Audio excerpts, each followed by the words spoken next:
সবকটা আমার বোনের প্রিয় খাবার। ওর আলু ভাজা, বেগুন ভাজা এইসবই খেতে ভালো লাগে।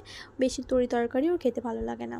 একটু তাড়াতাড়ি রান্নাটা বসিয়েছি, কারণ ওরা আসতে একটু দেরি হবে জানালো। তাই ভাবলাম রান্নাটা যদি তাড়াতাড়ি হয়ে যায় তারপর সবাই মিলে বসে জমিয়ে আড্ডা দেওয়া যাবে। তো সেই দিন রান্না করেছিলাম আলু ভাজা, বেগুন ভাজা, চিকেন বানিয়েছিলাম। তবে নিজের প্রশংসা নিজে করে বলতেই পারি, রান্না কিন্তু আমি বেশ ভালোই করি। আর লাস্টে চাটনি এবং পাঁপড় ওটা মা বানিয়েছিল।